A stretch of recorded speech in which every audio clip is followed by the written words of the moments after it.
Hari ni mak bapak pening fikir macam mana aku nak acuankan akhlak anak aku. Mak bapak pening tuan-tuan fikir macam mana aku nak bentuk, nak patternkan akhlak anak aku. Jumpa ustaz, ustaz, macam mana nak bagi akhlak anak saya bagus? Jumpa ustaz, bawa ayam suruh jampi tuan-tuan. Ustaz, boleh tak jampi ayam ustaz? Bagi lembut hati anak saya. Saya kata kalau nak lembut hati minum asid. Lembut kan? Bukan takat lembut hati, berlubang badan. Bawa ayam suruh ustaz jampi. Ustaz, boleh tak jampi ayam ni bagi terang hati anak saya? Saya kata nak terang hati, telan bateri dan mentol. Boleh terang hati. Tu yang cerita sampai bawa ayam suruh ustaz, anak saya nak ambil SPM, boleh tak jampi ayam ni bagi dia terang hati nak periksa? Saya tanya, anak makcik semayang tak? Semayang payah. Kalau makcik payah, saya lagi payah. Kalau makcik jadi mak, nak suruh anak semayang pun payah. Jumpa saya lagi payah lah. Kalau saya jampi ayak 1 ton dram, 1 ton dram ayak saya jampi, bagi dia minum, kembung perut meletup, jahit balik, bagi minum lagi, tak guna 1 duit pun. Kalau makcik tak reti nak suruh anak semayang, minta maaf cakap.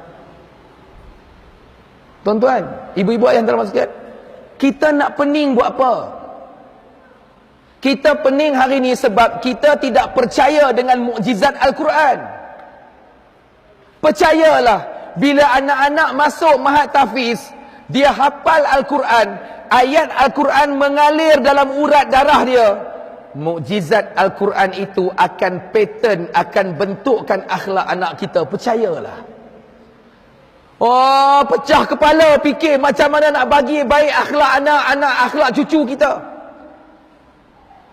Padahal dalam masa yang sama, anak cucu kita jauh daripada Al-Quran. Betul?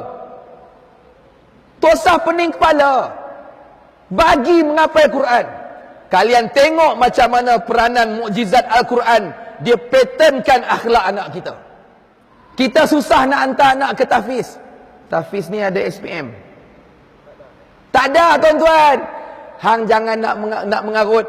Hang masuk tahfiz esok, hang nak kerja apa? Tahfiz tu SPM pun tak ada. Kan selalu ayat tu kan? Saya, ayah-ayah ni, ibu-ibu, hoi, dengar sini. Gaya nak tidur tak jadi kan? Kalau siapa boleh tidur ceramah saya memang A lah. Sergah hampa sampai terkentut-kentut aku. Lagi nak kena pergi ambil semayang lain kan? Nak bagi tahu hampa dengar ni weh, saya ustaz depan ni, ayah-ayah, ibu-ibu, akan sampai masa kita akan berak kencing atas katil.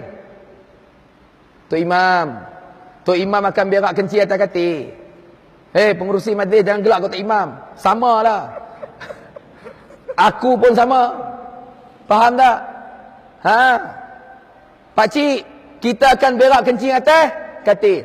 Masa tu kita akan tengok makcik-makcik, oi, tengok mana anak-anak yang akan sumpah seranah kita.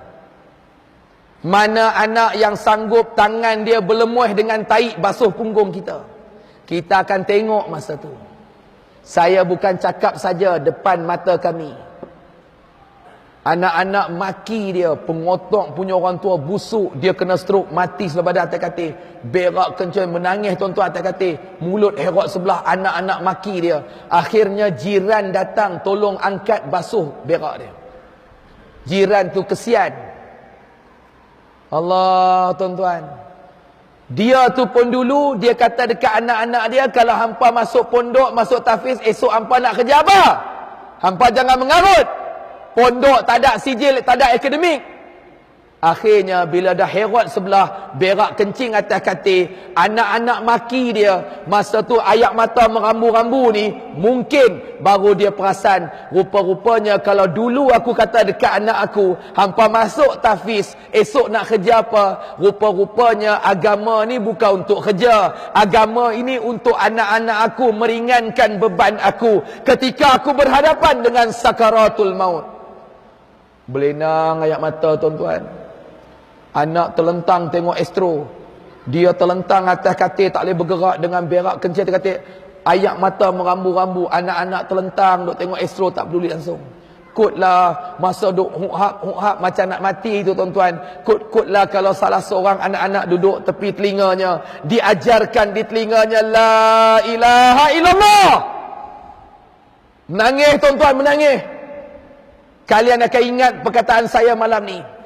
Kalau itu berlaku pada kalian, na'udzubillahi min zalik, tapi kalian akan menyesal seumur hidup kalian. Percayalah. Jangan main-main tuan-tuan.